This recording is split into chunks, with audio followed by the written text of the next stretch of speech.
Good morning students. हम अपनी पिछली कक्षा से ही संचयन भाग 1 से हिंदी के क्लास में संचयन भाग 1 से हमीद खां, जो लेखक एस के पोटेकाट है, उनके द्वारा लिखित हमीद खां के बारे में हम पढ़ना शुरू किए थे। जो यह घटना पाकिस्तान का है, जो तक्षशिला पाकिस्तान का है, जहाँ आग गजनी समाचार पत्र यानी कि आग पाकिस्तान में जहाँ आग लग गई थी, तो लेखक हमीद खां को याद करते हैं और पाकिस्तान की ओर जाते हैं। तो वहाँ की घटना के बारे में लेखक जिक्र करके बताए हैं हमीद खां के बारे में।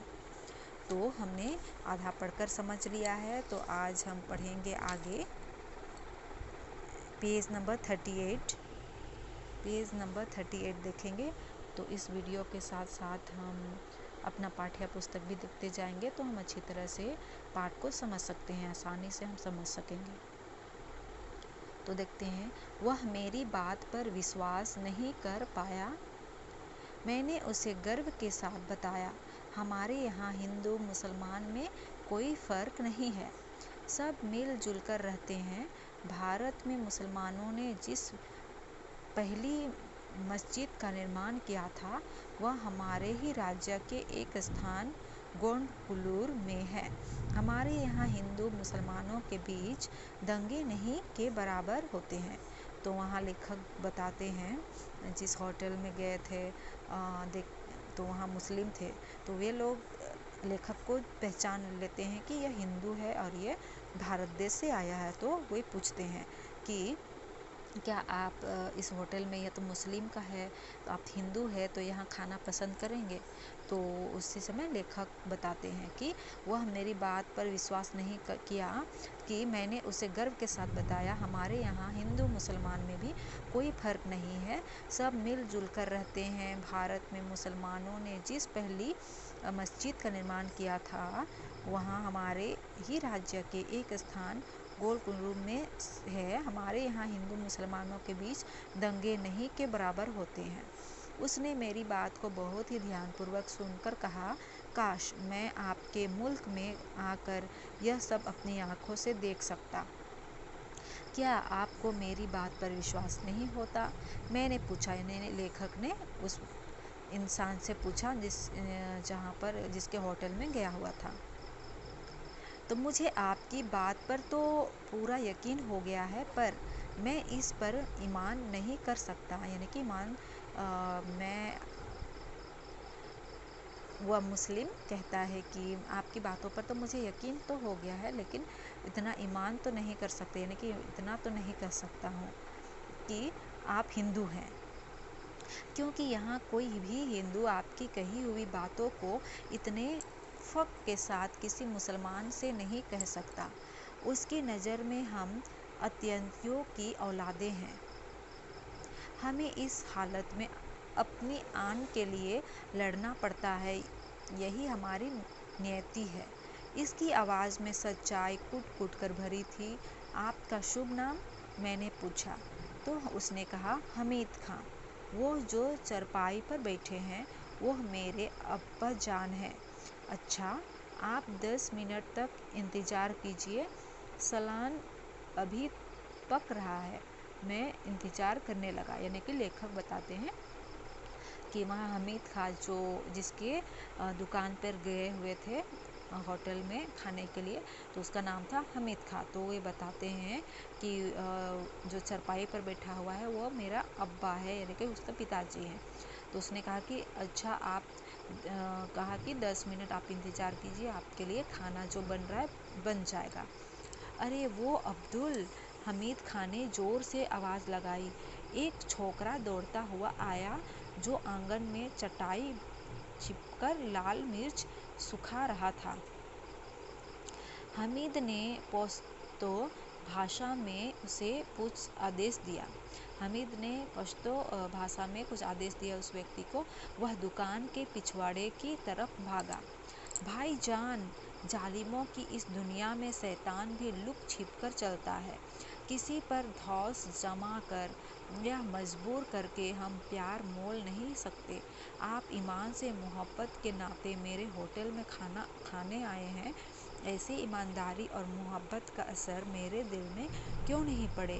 अगर हिंदू और मुसलमान ईमान से आपस में मोहब्बत करते तो कितना अच्छा होता।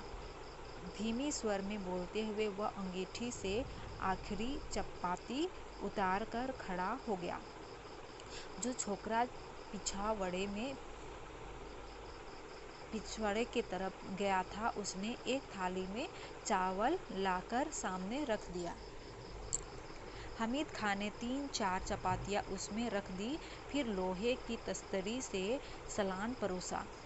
छोकरा साफ पानी में भरा एक कटोरा मेज पर खाकर चला गया। मैंने बड़े चाव से भरपेट खाना खाया। कितनी पैसे हो? जेब में हाथ डालते हुए मैंने हामिद खां से पूछा। तो मुस्कुराते हुए हामिद खां ने हाथ पकड़ लिया और बोला, भाईजान माफ़ कीजिए।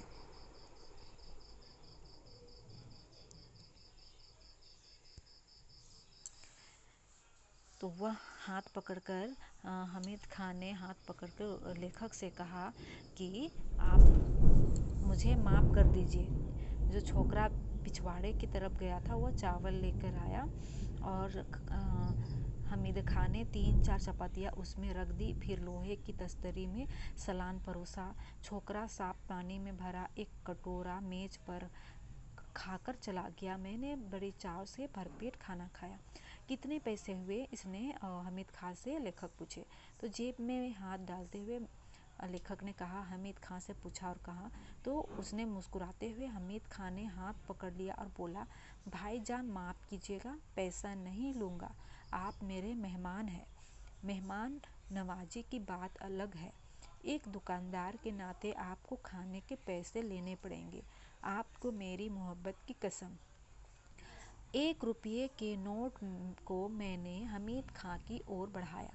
वह संकुच रहा था। उसने वह रुपया लेकर फिर मेरे हाथ में रख दिया। भाईजान, मैंने खाने के पैसे आपसे ले लिए हैं, मगर मैं चाहता हूँ कि यह आप ही के हाथों में रहे। आप जब पहुँचे तो किसी मुसलमानी होटल में कर इस पैसे से पुलाव खाइए और तक्षशिला के भाई हामिद खां को याद करें। वहाँ से लौटकर मैं तक्षशिला के खंडरों की तरफ चला आया। उसके बाद मैंने फिर कभी हामिद खां को नहीं देखा। फिर कहता है लेखक कि पर हामिद खां की वह आवाज़, उसके साथ बिताए क्षणों की यादें आज भी ताज़ा है। उसकी वह मुस्कान आज भी मेरे दिल में बसी है। तक्षशिला के सांप्रदायिक दंगों की चिंगारियों की आग से हामिद और उसकी वह दुकान जिसने मुझ भूखे को दोपहर में छाया और खाना देकर मेरी क्षुधा को यानी कि भूख को मिटाया था, मैं अपनी प्रार्थना में उसे याद करता हूँ, प्रार्थना अब भी कर रहा हूँ। तो इस प्रकार लेखक एस.के. पोटेकर जब पाकिस्तान गए थे, पाकिस्तान यानी कि तक्षशिला, तो वहाँ हामिद खां जो हैं उसका होटल में जब भूख लगी तो हामिद खां के होटल में गए। तो दोनों के बीच में काफ़ी बातें हुई। तो जो हामिद खां हैं वह लेखक को कहते हैं कि या तो मुस्लिम का है तो आप कैसे खाएंगे? तो कहता है, लेखक बताते हैं कि हमारे भारत देश में हिंदू मुस्लिम तो सब एक जैसे ही हैं, सब कोई मिलकर रहते हैं, एक दूसरे के बीच में झगड़ा नहीं होती है। तो यह बात हामिद खां को विश्वास नहीं हुआ और उसने कहा कि काश मैं अपनी आँखों से देख पाता। तो एक हिंदू होते हुए भी मुस्लिम के होटल में उसने खाया, बैठा और उनसे बात किया। इससे हामिद खां बहुत खुश हुए और जो होटल में खाने का जो लेखक ने पैसा हामिद खां को दे रहा था वह नहीं लेना चाहे, क्योंकि वह चाहे कि आप तो मेरे मेहमान की तरह है, मैंने आपका मेहमान नवाजी किया है। इस तरह दोनों के बीच में अच्छी तरह बातें हुई, बहुत देर तक बातें हुई हामिद खां और लेखक के बीच में। तो वही यादें लेखक को है, इसलिए यह कहानी हामिद खां के बारे में यह कहानी लेखक ने बताई है। तो यह पाठ अच्छी तरह से एक बार आप पढ़ लीजिए, आपको यह चैप्टर अच्छी तरह से समझ में आ जाएगी।